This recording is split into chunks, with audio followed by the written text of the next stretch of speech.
Welcome back to our channel. Ayan. So, for today's video, medyo natagalan tayo bago bumalik, no? Lagi na lang tayong busy, pero hindi naman tayo yumayaman. Ayan. Hindi mayaman, ano? So, mag-share po ako ng isang tutorial. Ayan.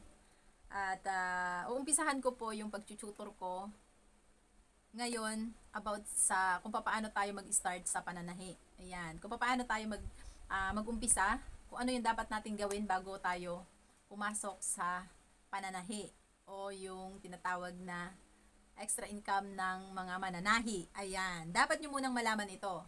Pero bago ang lahat, at kung ikaw ay bago sa aking channel, please subscribe, like, and share, and please hit the notification bell para palagi kang update sa aking mga susunod na video. Ayan. So, at kung ikaw naman ay hindi pa nakapollow kay GGS Collection TV sa ating FB page, please follow my FB page. Ayan, GGS Collection TV. Ayan.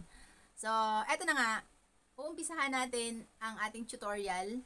Ito po ay susunod-sunurin na natin hanggang sa dulo. Ayan. Hanggang sa matuto tayo sa pananahi. Ayan. Tuturuan ko kayo hanggang sa matuto kayong manahi. Ayan. So, halika na. Let's go. Ayan. Welcome back. Eto na. Mag-start tayo sa kung ano yung dapat nating bilhin bago tayo mag-umpisa sa ating tahian. Ayan.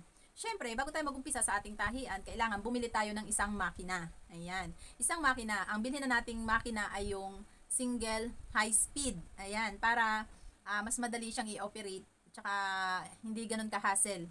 So, kasi pagka dipadjak yung ating bibilhin, parang para sa akin lang pag dipadjak parang ang hirap i-operate or ang hirap gamitin, tapos parang ang hirap din gamitin sa mga makakapal. So kung bibili ka na rin lang naman ng isang makina, dapat yung pangmatagalan na para hindi rin siya masayang, hindi rin sayang yung pera mo, ganyan. So bilhin na natin yung high speed, tapos yung medyo matibay. Ayan. So yung para sa akin kasi ang pinili kong brand ng machine ay Juki, kasi subok ko na talaga siya. Yung isa kong makina, ito ipapakita ko sa inyo yung isa kong makina. Ito po ay 10 years na. Ayan. So, ayan yung unang-una kong makina na binili. Ayan ay Juki.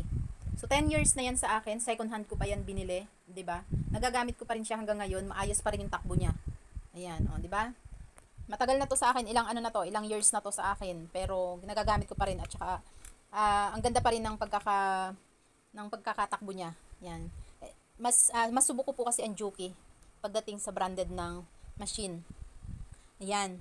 So, eto po, ipapakita ko sa inyo kung ano naman yung part, yung mga dapat nyong unahin. Ayan.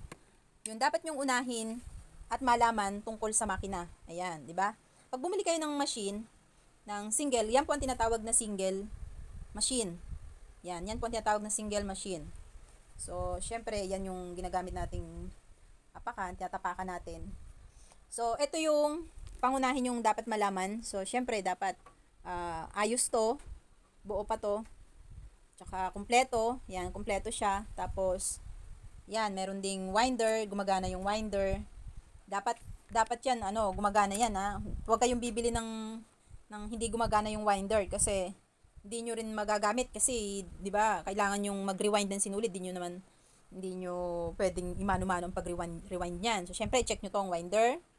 Tapos, at palagi nyong i-check yung langis ng inyong makina, kung may laman pa ba.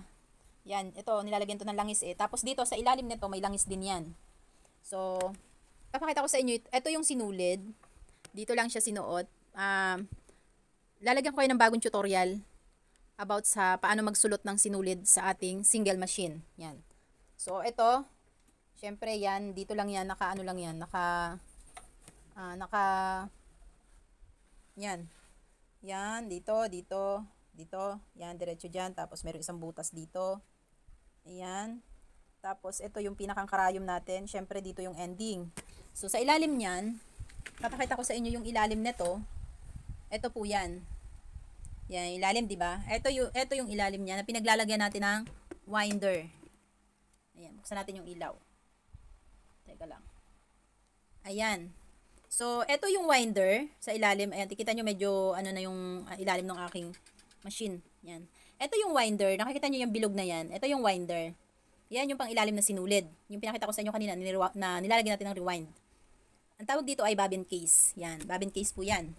So, tapos, syempre, yung pag-angat ng put, eto, pag maglalagay kayo ng tela dito sa ilalim, syempre, kailangan umangat ito. So, kung iaangat yan, ito po ang inyong, makita nyo dito sa baba, meron ito. Yan. Ito ay iaano nyo lang ng paa, parang iuusog nyo lang ng paa para umangat yan. Ayan, nakita nyo po ba yon? Iusog nyo lang po yon at aangat yung put para mailagay nyo yung tela. Ayan. So, at ito naman yung pinakang apakan. Ito. Syempre, dito ang pinakang control natin sa pinakang apakan. Yan. So, ito yung control natin. Dito tayo ko-control. Kung gusto nyo ng mabilis na takbo or mabagal. Yan. Parang drive lang yan. So, ito po yung pinakang control natin. Yan po ang mahalaga na i-check nyo kung okay ba yan. Tapos, ito. Yan. Kung yan ba'y umaangat. Pagka, yan. Ayan. Then, syempre, yung pinakang ilalim, i-check nyo rin. Baka naman, yung table ng inyong bibilhing makina, sira na, di ba? Babagsak na pala. Babagsak na siya. So, syempre, i-check nyo yung ilalim na yan.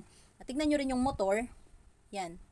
Kung okay pa, kung bago pa ba, baka naman kinakalawang na, di ba? Syempre, huwag kayong bibili ng mga kinakalawang na yan. Kasi, ibig sabihin, hindi na yan tatagal. Or pwede naman yan. Ito naman po yung napapalitan. So, pwede naman palitan yung makina na yan. Kaso nga lang, medyo mahal. Ayan. So, yan po yung pangunahing dapat ninyong malaman pag kayo ay bibili ng sewing machine, high speed. Ang tawag po dito ay high speed. Iba't iba po ang klase ng makina eh. Ito po ay single high speed. Meron pong double at meron din pong tinatawag na aging, sambong, ayan. So, sa susunod na natin pag-aaralan yan. So, yan na lang po muna yung aking i-share sa inyo. Yung pagbili ng inyong makina bago tayo mag-start ng pananahi. So, ayan. Okay? So, kung meron pa po kayong tanong sa ating, kung meron pa po kayong nais malaman sa ating, about dito sa sewing na to, ito po, ano to ito po yung umiikot.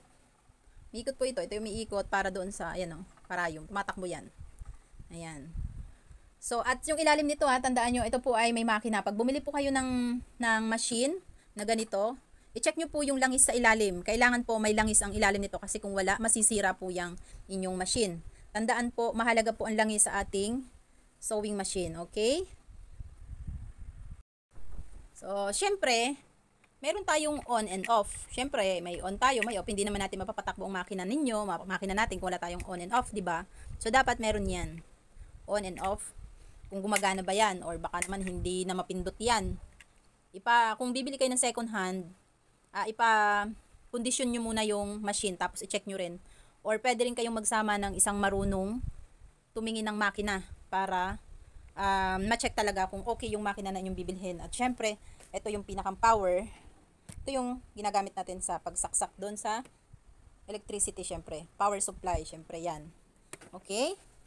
At siguro po yan na lang po muna, okay? Sa susunod po, may bago po tayong tutorial. So, siguro yun lang po muna ang i-share ko sa inyo kung paano po kayo pumili ng makina at kung paano tayo mag-uumpisa pag gusto natin magkaroon ng tahian sa ating bahay or extra income sa ating bahay. Alam niyo, malaking bagay din po yung meron tayong makina sa loob ng bahay kasi syempre unang-una yung mga damit-damit natin, damit-damit ng ating mga anak kapag may mga sira, pwede na tayo yung gagawa or magre-repair, di ba? Kaysa ibayad pa natin, mahal din. So, kung halimbawang mag-i-invest kayo sa isang makina, ang isang makina po kasi na to ay pag second hand po, ito po ay nasa 7,000 to 8,000. Second hand po yan. Pero pag yan po ay brand new, nagre-range pa po siya ng 10,000 to 12,000. Depende po yan kung saan po nakalocate. At depende pa rin po yan sa seller. Ayan. So, yun na lang po muna siguro. Sa susunod po, pag-aaralan natin kung paano natin patatakbuhin yung ating machine. So, tutukan nyo ang susunod kong video para matuto talaga kayo kung paano kayo mag-umpisa sa pananahi. Okay?